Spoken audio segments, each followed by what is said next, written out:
This is an interview with Miss Ruth Griswold. Miss Griswold moved to Hastings-on-Hudson, New York in 1907 when she was 1 year old.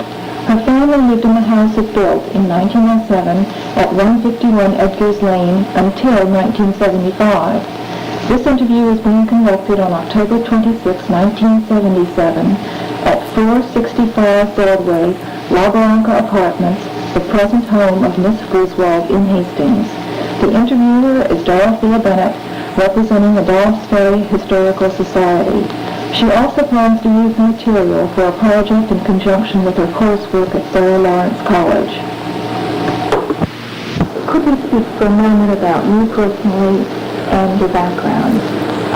First of all, where were you born? I was born in Yonkers. Yes. And then moved to Hastings. My parents moved to Hastings in 1970, in October 1970.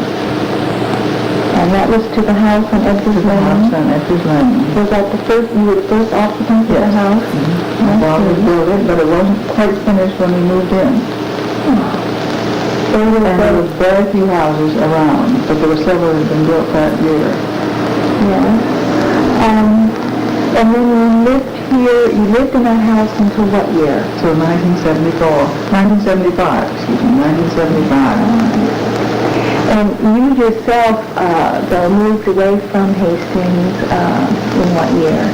Well, I taught away and came home weekends and vacations for many years, and then that's where it was most of the time. And I did live right here for a 7-year period from 1940 to 47. Where did you teach? Where were you? Well, I taught up the Hudson River. I taught in Scarsdale, New York. I taught for 20 years in Pittsfield, Massachusetts. Remember that. But your family continued to live in the house on Edgar's Lane? Yes. Until 1975. Did both your parents work here, or your father work? Well, my father commuted to New York and taught school in New York. Yes, and where was that? That was down Stuyvesant High School. I see. I understand in reading the book on Locust Hill that many of the people who moved to this particular area, Edgar's Lane and the Locust Hill area, were teachers in the city. Oh, yes, they were. And as a matter of fact, they formed a little organization called the Hastings Land Improvement Company. And they were college professors and teachers. And I think they formed it before they bought the property, and I think they formed it as early perhaps as 1905. I did have some information about that map, I think, and I think it stayed as early as 1905 when they were dividing the property and selling it. And some of the college professors never came in here, but some of them owned land, but never built on it, and later sold the land. Were there ever cases where a house might be occupied, say, just in the summer, and then teachers would retire out here, or were they always used as year-round houses? These are year-round houses, and they all commuted by train. But very few people had any cars for a long, long time. So then you went away to college, and then you taught school for many years, and coming back to Hastings on your retirement? Yes. Yes. And what year was that? 1968. As a matter of fact, I didn't exactly retire. I just stopped in order to come home and take care of And now you live at La Bronca Apartments. 465 Brookwood. Yes. I wonder if you could tell us a bit about growing up in Hastings, those early years before you went away to college, what it was like to play here and where you went to school. Well, because there were very few houses and a great deal of open land, and we thoroughly enjoyed playing outside and playing all kinds of games outside. The street was a dead-end street because there was a fence right across the end of the street. And we were perfectly safe, and of course in the early years there were no cars. The dead end was up at the top of Edgar's Lane before it went into Sarah. Palisades, the flower, and Palisades. And they kept it closed for quite a long time. I don't recall the year when they finally turned or deeded the streets over the village. But the group called the Hastings Land Improvement Company, you see, planted all the street trees and built the streets and built the gutters. And eventually they decided it needed to be open because traffic was increasing. And so they deeded it to the village, and then on it was their maintenance, their problem maintaining the streets. This would have been in the 20s? I don't recall exactly. It probably was in the 20s. I don't recall it was before World War I or not. But quite probably it was in the 20s. I think so. I think it must have been. We walked a great deal at weekends. Our families would walk, of course, not having cars, and we'd walk up the hill toward the east and toward the 3 Island Pond, which was called. And in the spring we picked the flowers and just thoroughly enjoyed being outside and walking up the hill to see the rocks and the other kind of foliage and trees that were up on the top of the hill. The large hill area, of course, would have been much less built up. The houses on Edgar's Lane, there might have been how many when you were growing up, which existed? Let's see, one in your house, one way down at the corner, 1, 2, 3, Schaefer house. 4, 5, 6, about 8. 9, no, I guess 9. And when did the other houses appear? What building period? It's 1909. 2 were there before our house was built. They're the 2 at the end near Flower Avenue. They've been built in 1906. There were several built, I think, 1909 and 1910. And then others later, of course. But for a long time, you see, we had really very few and a great deal of open space and open land, which we enjoyed and played on, of course. Most everybody had a garden, raised vegetables, and of course with World War I, everybody was urged to raise as much as they could. Most people had fruit, berry bushes, some had fruit trees. Did you participate in the Windsor gardens? No, we didn't because we had our own. I see. And we had always a great deal of jelly and jam making, of course, in the spring. And some people did a great deal of home baking in the early days. Most people had large stoves, coal stoves, and kept those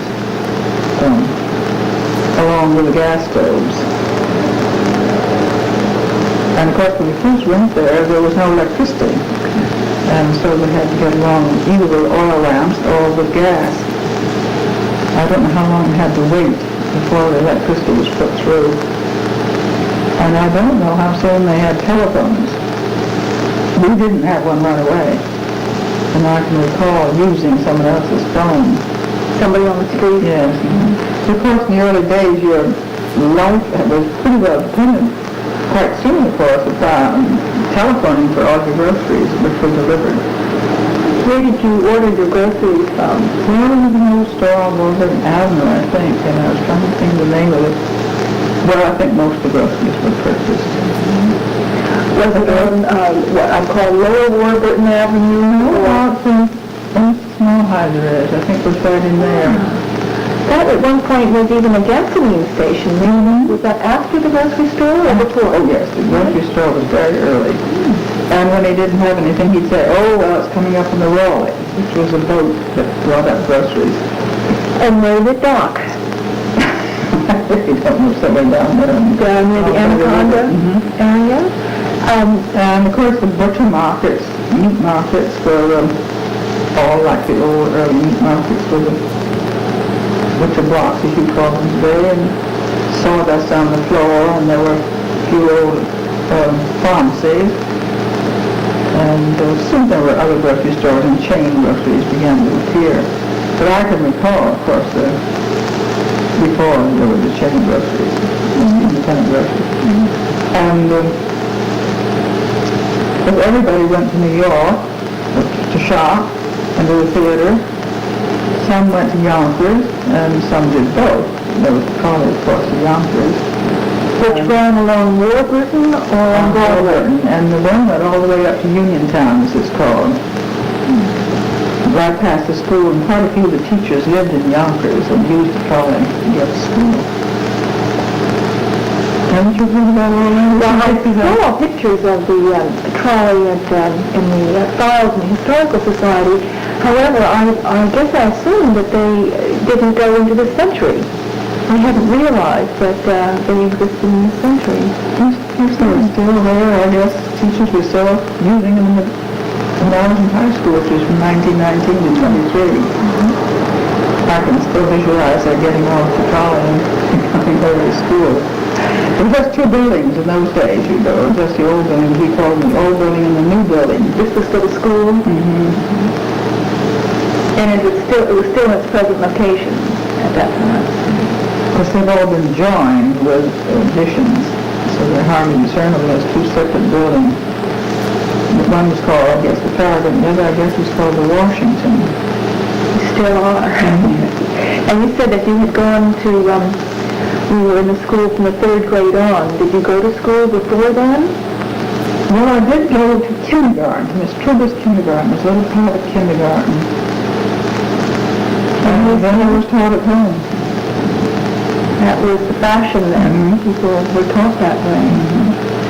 And Miss Tribbett's kindergarten developed into quite a little school before it closed. It went up to Dobbs Ferry.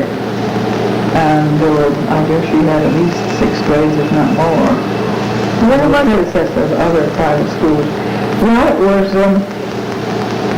about opposite, I guess, where Cabrini is, or just perhaps a little south of where Cabrini is, on the east side of the street.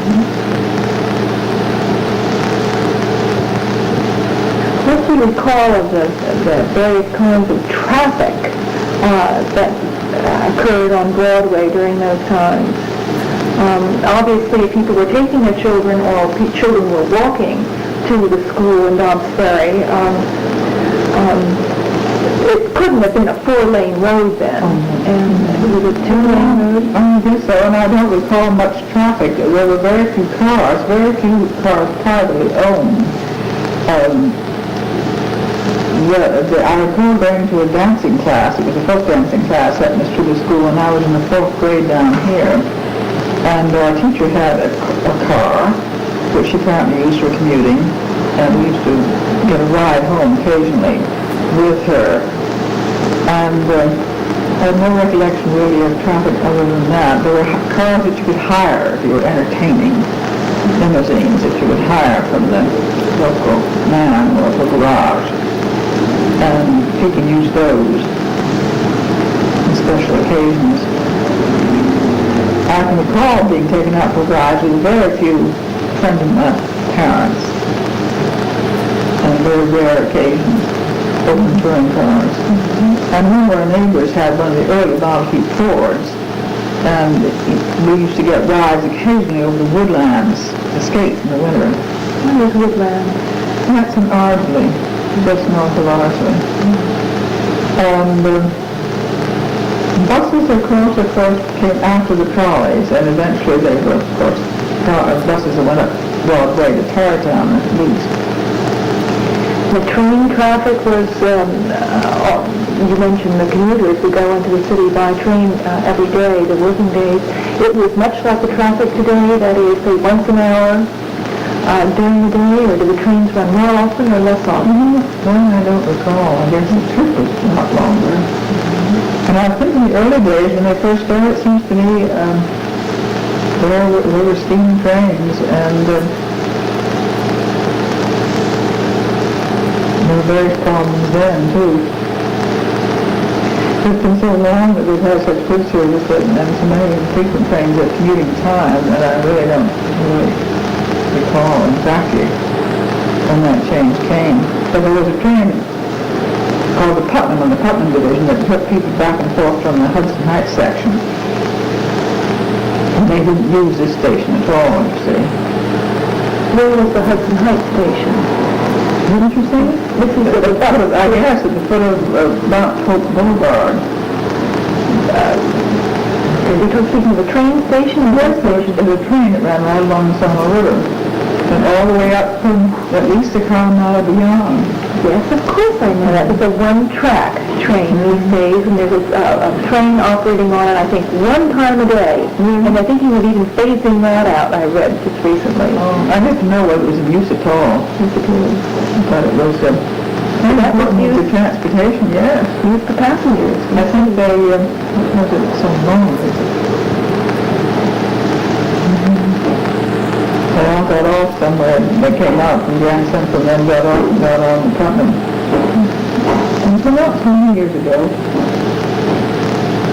And then what do you recall of the boat traffic? Well, lots of it. Lots of it, yes. Many, many dayliners and also the night boats.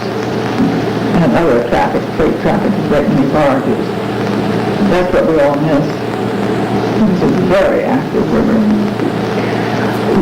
The boats were operative in conjunction with the waterfront industrial property as well? Oh, yes, because many things came up by boat even down here. I think there's an asphalt paving block factory, and I think it came up from Trinidad. And boats came in to take the blocks, Yes, they took them out too, yes. blocks of stone, Yes, they were little paving blocks. They're such as cobblestone used in, it's a manufactured product, and there's some in the sidewalks of Hastings, but they even used it on the streets. Didn't stand up under heavy traffic. But there are many sidewalks around. I think they're still made of it.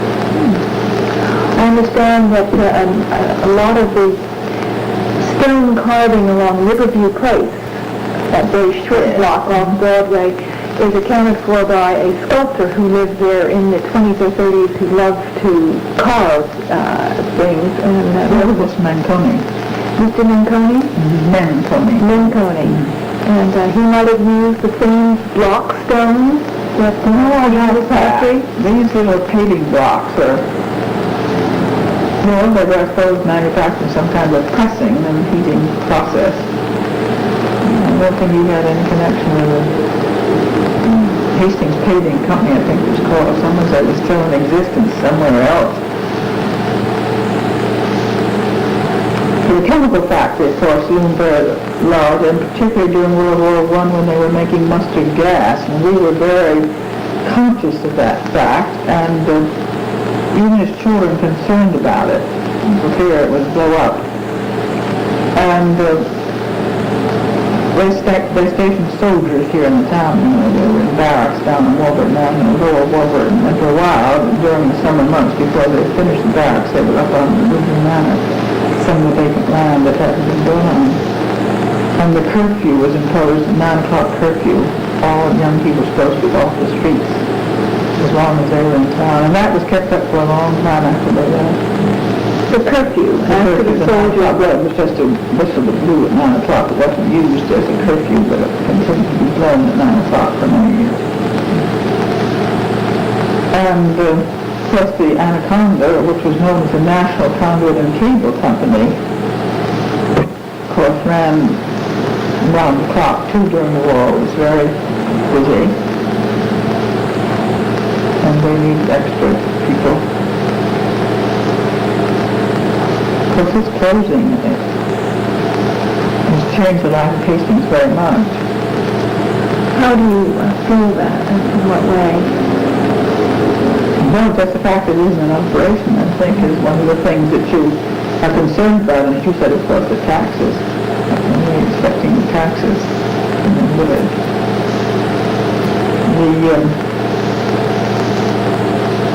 Those are the main factories. There were a few other little industries, but I don't think they're particularly important. Oh, the quarries you mentioned when you talked to me over the phone, of course, I'm aware of the fact that there were quarries, and I'm aware of the fact that there are buildings here in the village which were built from the stone taken from those quarries, but I haven't really thought very much about it or investigated it at all. Which buildings are these? Well, I think the church, the minister's house over here was built from some of the local stone, and I think the firehouse on Main Street was. The Reformed Church, The Grace's house. the Grace Church in that circle. No, that's Reformed, yes, the Reformed Church.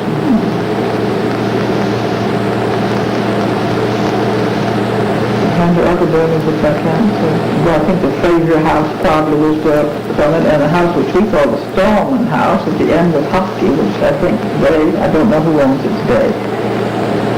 For several years it was called the Grant House.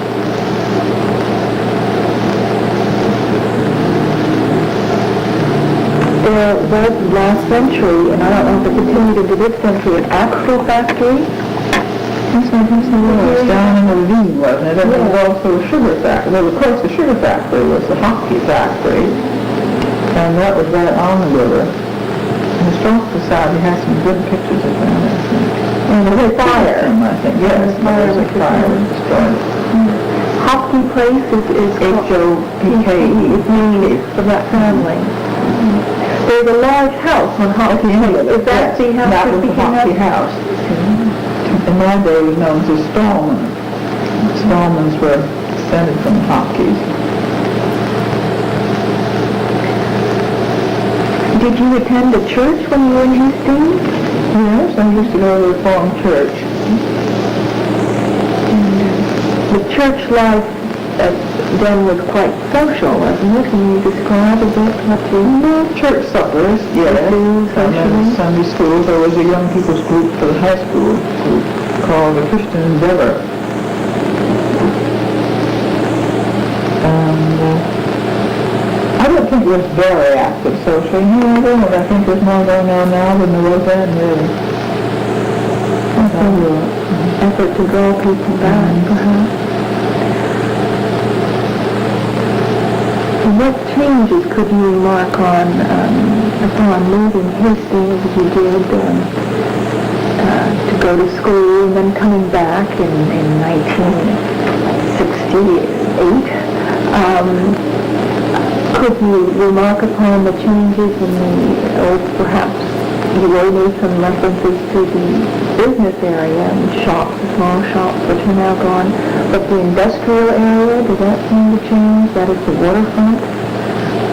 Or did you see relatively little change there? Relatively little change, except of course the chemical factory was taken down and all that is now oil storage, isn't it? There is a shell of Yes, and a great deal of opposition and discussion about waterfront and the dangers of having so much oil stored, gasoline is oil, I guess, is stored there. That I became aware of, yes, because there was so much agitation, and people who came in particularly were interested in it and in getting it out, some of them, getting it to move away from Hastings. And of course some agitation to improve the waterfront for people who might like to enjoy it, to get something cleared away so there'd be a place where people go down there. When I was growing up, there was a Tower Ridge Yacht Club, and people went down there to swim, and they kept their boats there, and there was quite a social life associated with the Tower Ridge Yacht Club, but my family didn't belong.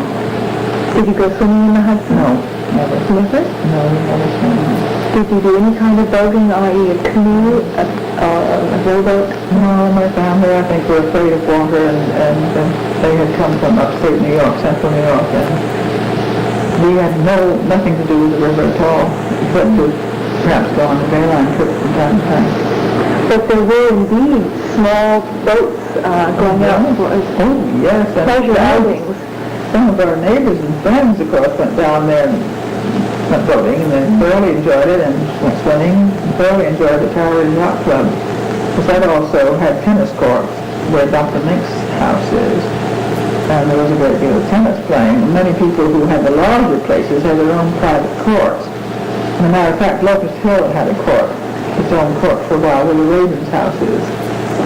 Isn't that interesting? In reading this booklet, I just assumed it was the court we have now on Euclid Avenue. No.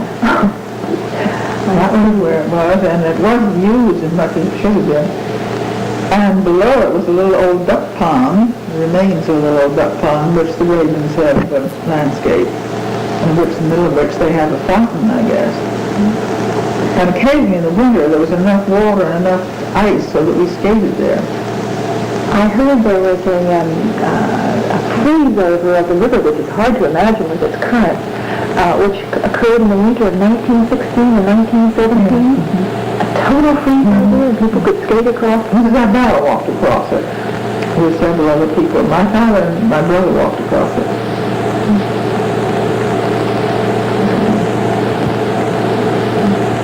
I was not who walked across it. I haven't asked you if you had any brothers or sisters. Oh, I had a brother, yeah. And did he stay in Hastings? Yes, he continued to live here. He went to college at Columbia and stayed down in Hastings the rest of his life until he moved to Connecticut in 1965. So he was a commuter many, many years, both when he was going to college and when he was working. All right. If you have anything further to add about the industry area, do you recall about what happened with the Windsor Chemical Company after they produced the mustard gas? I understand they went on to working with dyes. I think that's what he did, of course, and it became the Harshal Chemical Company after he sold out. Mr. Zinsser, of course, ran it himself for years and years, and his son was with him for a short time after he graduated from Harvard.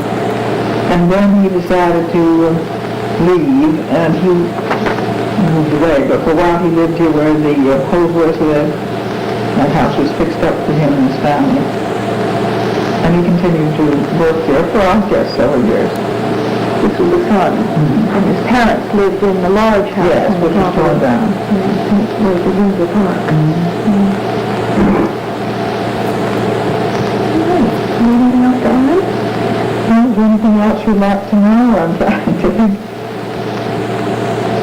I said, how else I thought it had changed, didn't you?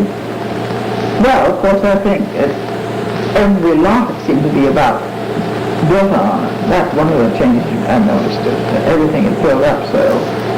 And the kind of people who moved in, of course, many of them were New Yorkers, people who lived in the boroughs in New York rather than either out of the state or up in the country. That's another change I think I became aware of. However, there seems to be some continuity in the fact that people are still going into the city to work. Oh, yes. Although many working that far down, yes. And of course the number of colleges in Westchester County has increased so that you find, as you say, so many of the women do not stay at home. They're taking courses, or many of them are teaching and are working in New York. I mean, that's another very noticeable change. And our mothers were very much at home, and because everyone was very much dependent upon their own activities here in Hastings. Some people, I suppose, seldom went to New York. Others went more frequently. What did your mother do here? She was a housewife. But as far as her activities, She was involved in the Women's Club, very much so, and that was quite an active organization because they started and ran the library for many years. Now, not organized that way. They also did quite a bit of philanthropic work in the village, which interested them and kept them busy. She also later belonged to a garden club, which has ceased to exist, but that made them very interested in plants and flowers and trips around to see other gardens. And she was also interested in a little group called the Literature Club that gave papers.